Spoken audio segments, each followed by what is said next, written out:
Agora convido a todos, aqueles que quiserem, que fechem os olhos. Vamos nos acomodando o mais confortavelmente possível em nossas cadeiras, respirando bem fundo, elevando nosso pensamento a Deus, a Jesus, aos nossos amigos espirituais que desde cedo estão à nossa espera, estão nos abraçando carinhosamente, cuidando de cada um de nós. E vamos fazer uma prece por nós todos aqui presentes. Também o pessoal que está no segundo piso da nossa casa, sejam todos muito acolhidos.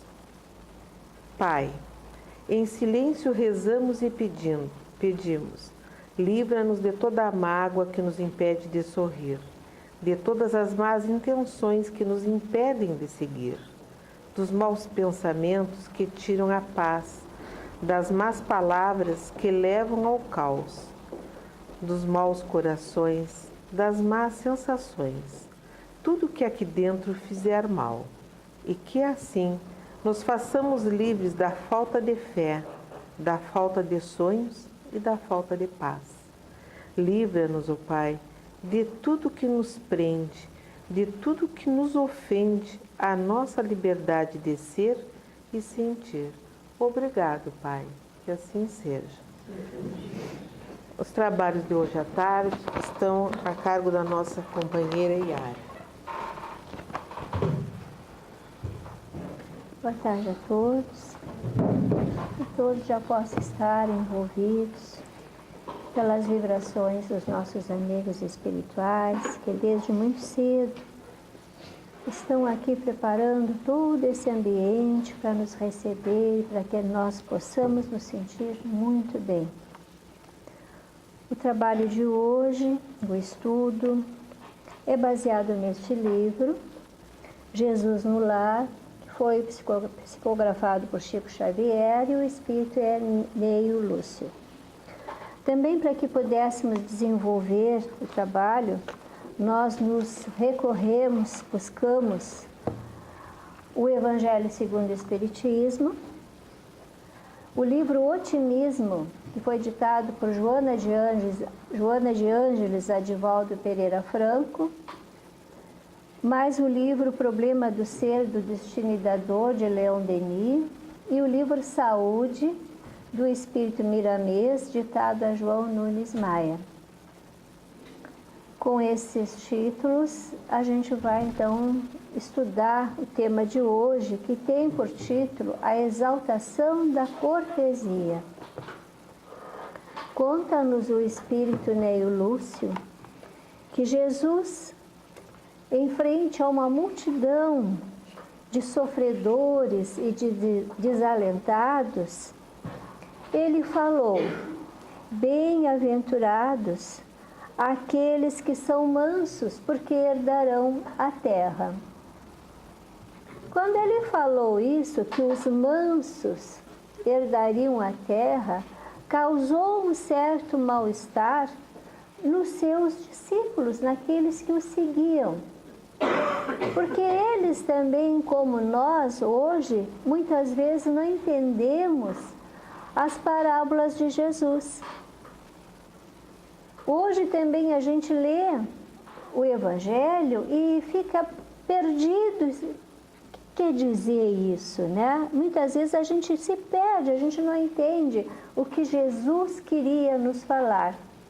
E assim ficaram os seus discípulos. E acharam que Jesus estava encorajando a preguiça. Estava encorajando o destemor. Estava encorajando aquelas pessoas que não reagissem a nada, né? Que tivessem capacidade de agir, porque eles tinham que ser mansos. Ficaram mal, não ficaram muito à vontade com essas palavras de Jesus. Aí Jesus, se reunindo com todos na casa de Pedro, ele fazia sempre uns comentários, eles se reuniam, estudavam, né, as lições de Jesus. Mas aquilo estava ainda incomodando os seus discípulos, aquelas palavras que Jesus tinha dito antes sobre os mansos. Enquanto eles estavam assim naquele silêncio meio tímido, pergunta, não pergunta, fala, não fala, né? Judas se animou e falou. Aí perguntou para Jesus: Mestre, por que tu atribuíste aos mansos serem herdeiros da terra, que eles possuirão a terra, né? Os corações acovardados gozarão de semelhante bênção? Os incapazes de testemunhar a fé, nos momentos graves de luta e sacrifício, serão igualmente bem-aventurados? Jesus não respondeu, ficou quieto, ficou observando, esperando.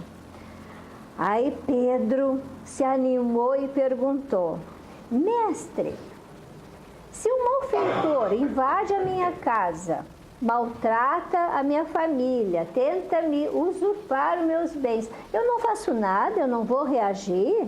Vou ficar quieto? É a isso que tu te referes? Ser manso é isso? Jesus então esclareceu. Nós vamos pensar nisso um pouquinho. Será que nós também não pensamos isso? Ser mansos e pacíficos, né, que ele fala também. Será que a gente não fica pensando assim, bom, se eu tenho que ser manso, se alguém me fizer alguma coisa, eu fico quieta? Não reajo? Se alguém chega e maltrata um filho meu, sequestra o meu filho, não faço nada. Será que é isso que Jesus quis dizer? Não reagirmos? Isso é ser manso? Não, né? Não é isso que Jesus quis dizer.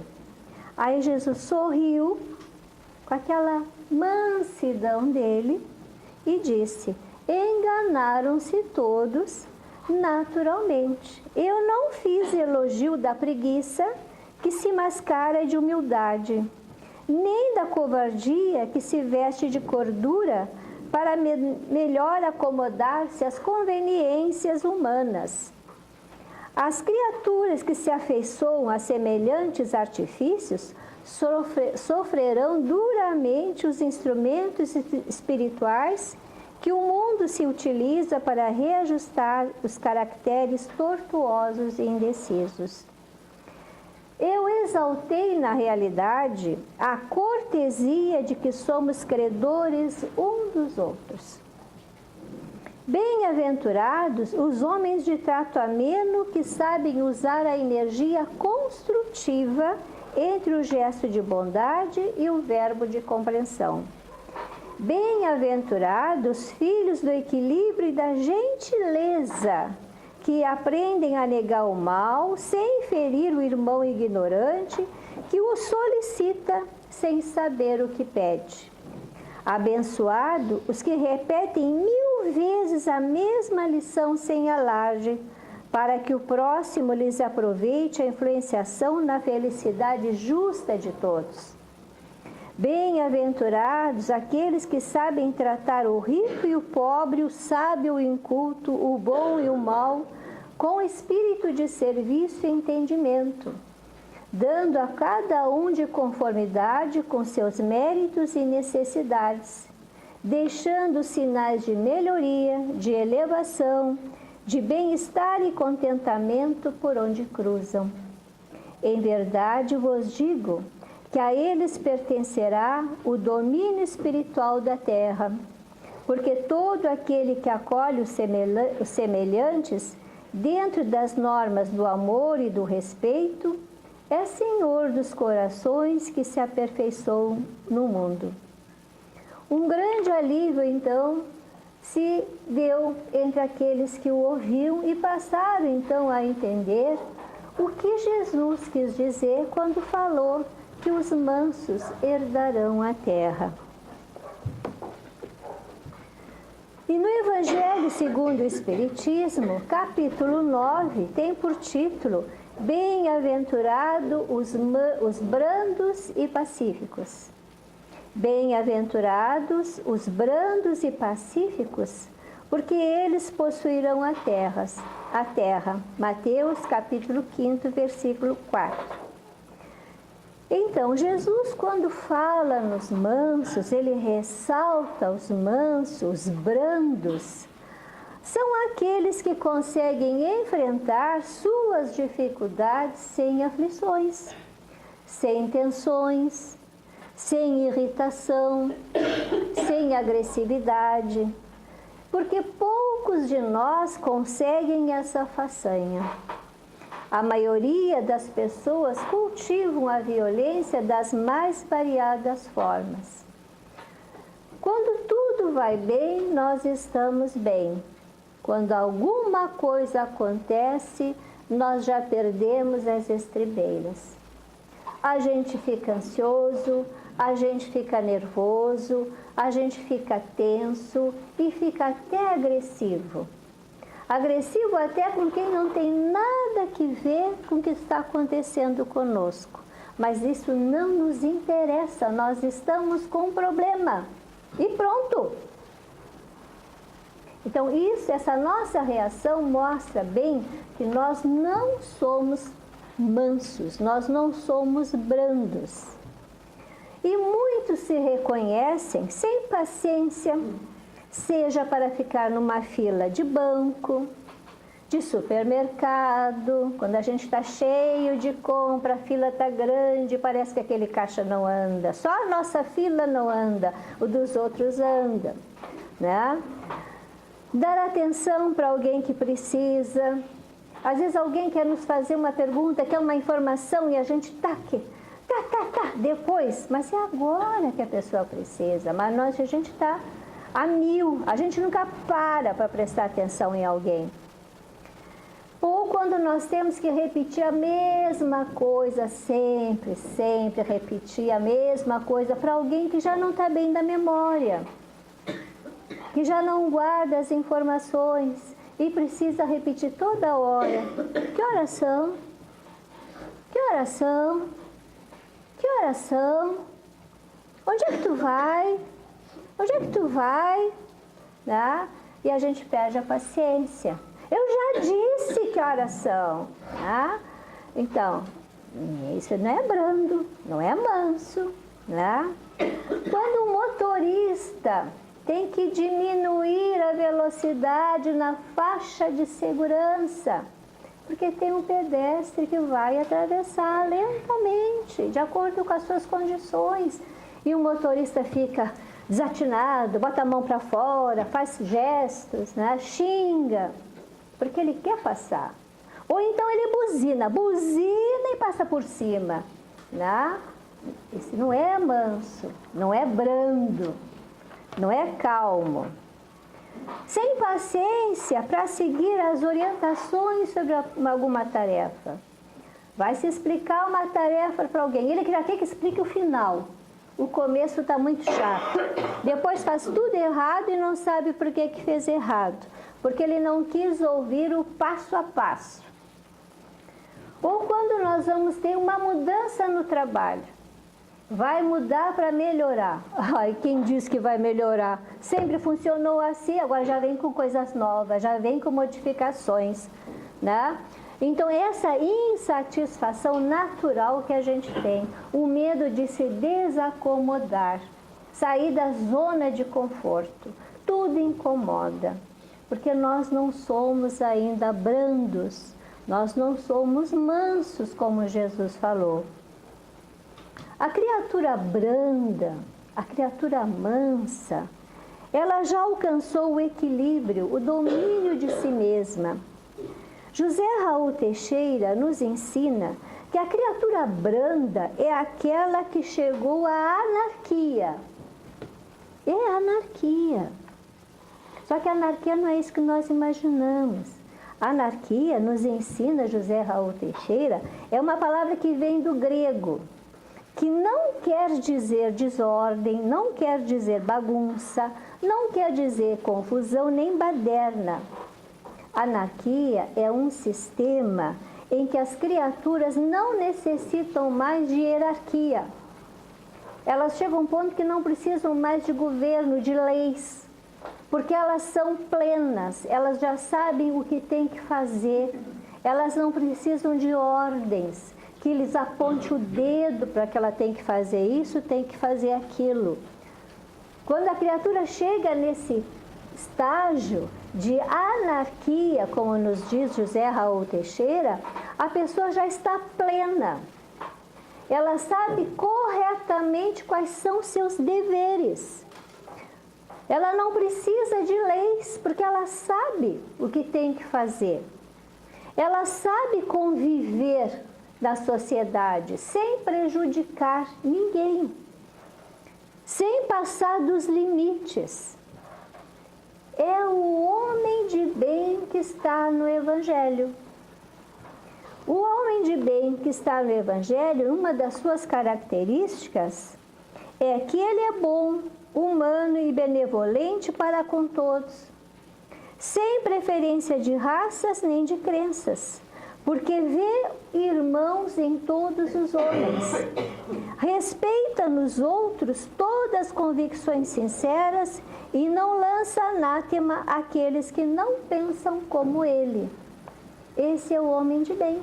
Então, o homem que chega nesse estágio de anarquia que nos ensina José Raul Teixeira é o homem de bem. É o homem que já superou todas essas nossas fraquezas. Ele é brando, ele é benevolente.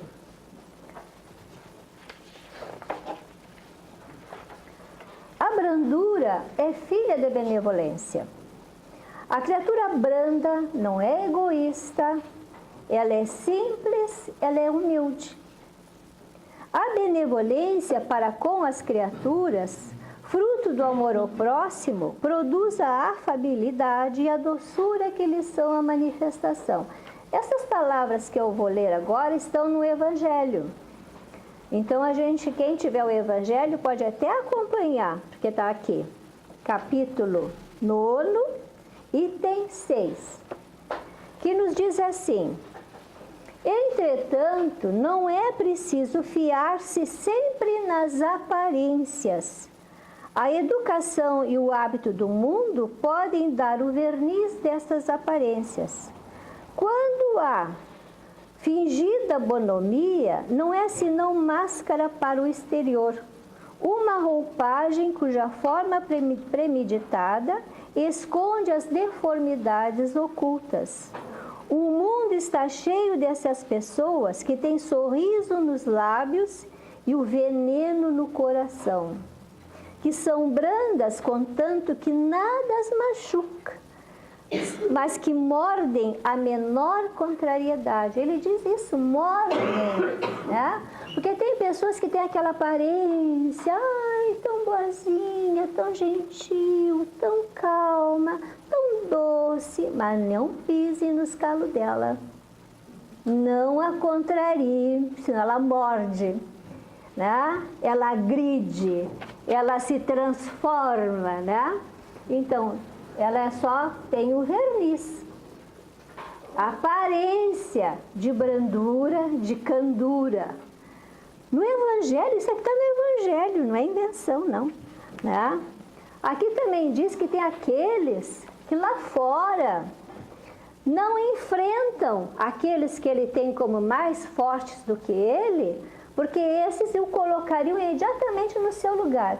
Mas quando estão no lar, são aqueles tiranos, maltratam a família, humilham.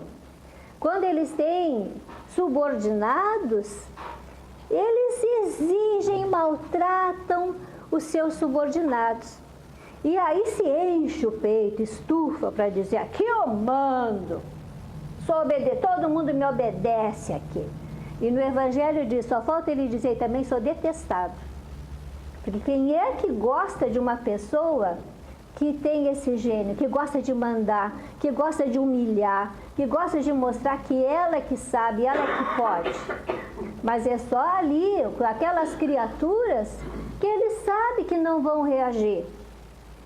Aí ele se impõe. Mas aonde ele vai encontrar a resposta?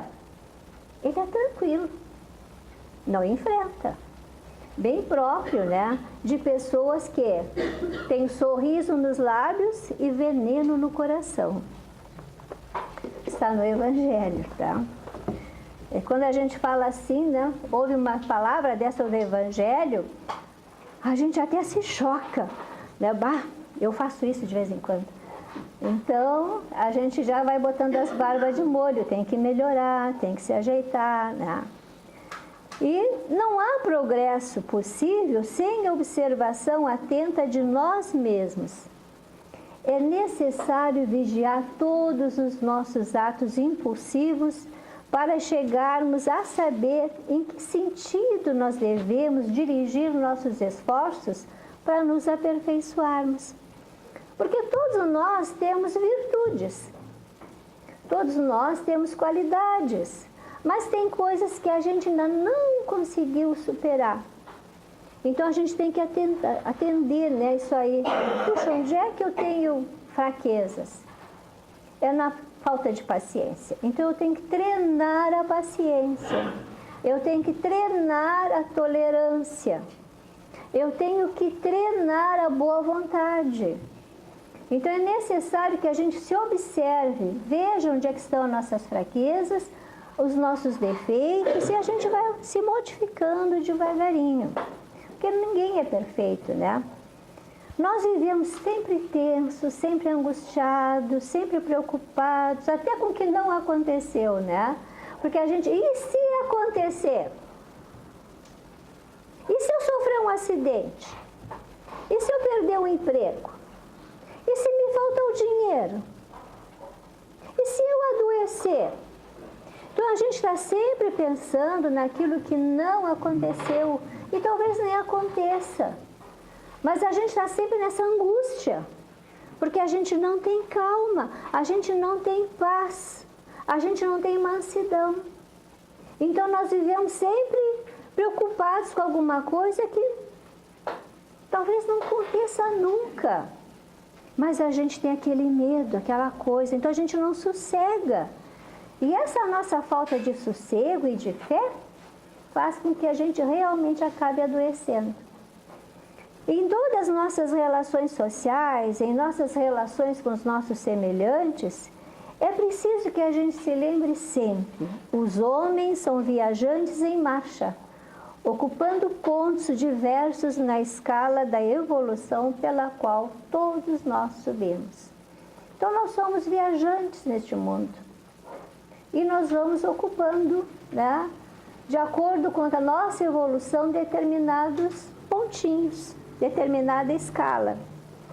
Cada alma traz em si a sua claridade ou a sua sombra, o seu paraíso ou o seu inferno. Todos nós queremos a paz do paraíso, mas vivemos com violência, nós não somos pacíficos. Somos, quando muito, passivos. E ser passivo é ser omisso. Aquele que não reage para não se incomodar, eu não reajo porque eu sou espírita. Espírita é manso. Então, pode vir, pode bater. Pode soquear, porque eu sou espírita, eu não reajo. Mas não é bem assim. O espírita jamais deve ser omisso. Ele deve reagir a toda mentira, a toda ofensa, deve lutar contra a injustiça, contra a discriminação de todo teor. E este lutar, reagir, não quer dizer que nós vamos atear fogo no meio da rua, queimar pneu, fazer anarquia, fazer baderna, né, fazer bagunça. Não é isso. É saber lutar, é mostrar que não estamos satisfeitos e não vamos nos sujeitar àquilo que querem que a gente se sujeite. Não seremos submissos. Isso está lá no Evangelho também. Então a gente não deve confundir os ensinamentos do Evangelho. Nós precisamos uns dos outros, precisamos aprender a compartilhar, precisamos nos despir de uma falsa espiritualidade na qual não sabemos respeitar o diferente. Ter domínio sobre as nossas sensações, emoções, dominar nossos impulsos de revanchismo do toma lá da cá. Nós estamos vendo diariamente o ódio se erradicando, se espalhando pela internet. Ofensas, calúnias, manifestações de inveja, de ciúme, os crimes contra crianças, mulheres, idosos, todos aqueles que sofrem algum tipo de discriminação estão sendo assim violentados via os meios de comunicação. Isso é uma violência que não deveria existir mais, mas está havendo, né? E muitas vezes a gente sabe disso, vê a fonte e não é capaz de denunciar. E nós temos dever de denunciar. Se a gente acha um site desse, vê uma coisa dessa, tem que denunciar, tem que reagir a isso. Nós não podemos compartilhar com isso. Não podemos conviver com essas agressões. É nosso dever lutar contra essas coisas. Mas quando nós não fazemos isso, é porque a gente é omisso. Nós não somos pacíficos. Pacífico é diferente de passivo, né? Então a gente confunde as palavras. Nós não cultivamos a brandura, a gentileza e a cortesia. No livro Saúde, do autor espiritual Miramês, tem um texto que diz assim: a gentileza é o charme da educação. Ela mostra o que a alma guarda na reserva dos sentimentos e que pode usar sem perda para a sua personalidade.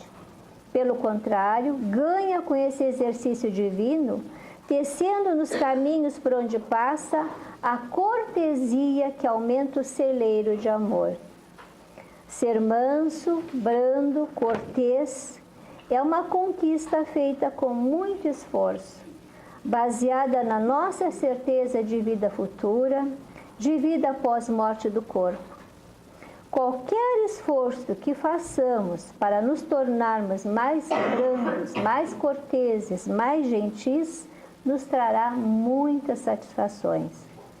Então, como dizem, né? Bora lá, vamos fazer o exercício da mansetude, vamos fazer o exercício da gentileza, vamos ser mais corteses, vamos ser mais tranquilos, vamos tratar melhor os nossos amigos, vamos tratar melhor aquelas pessoas que convivem conosco, vamos baixar a guarda. Vamos baixar a guarda, não vamos falar com as pessoas já armado. Se ela me disser isso, eu vou dizer aquilo, tá? Sempre nessa coisa. Vamos nos acalmar. Vamos pensar em Jesus, que era tão manso, tão meigo, tão doce. Ensinava com tanto amor, com tanto carinho, com tanta paciência. Por que a gente não pode fazer um pouquinho de exercício, de amor, de gentileza? A gente vai viver melhor. A gente não vai encontrar tantos obstáculos. A nossa vida vai ser mais tranquila, mais leve, sem esse peso nas nossas costas. Então, que nós possamos ter uma semana de gentileza, uma semana de cortesia, uma semana de mansidão, de benevolência. E que Jesus nos proteja, nos abençoe e que esse exercício ganhe força em cada um de nós. Que assim seja. Que assim seja.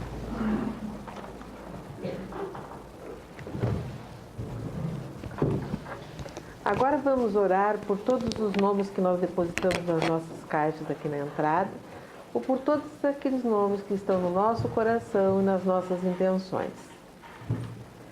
Ajuda-nos, Senhor, a sermos sempre os mais humildes de todos os teus servos. Não nos deixe, Senhor, cair nas garras perversas das nossas fraquezas. Faça-se a tua vontade e nunca a nossa, porque imperfeitos ainda somos. Entretanto, já temos consciência de que tu és o nosso caminho, a nossa vida eterna. Ajuda-nos, Jesus, a percorrer os caminhos difíceis, pois temos a certeza de que alcançaremos o caminho certo no momento em que fizermos dos bons atos a trajetória humilde na prática dos ensinamentos evangélicos. Jesus, A obra iniciada há muitos séculos é tua. Somos apenas os irmãos que lutam para ajudá-lo nesta bela e santa obra de Deus, a união fraterna. Que assim seja.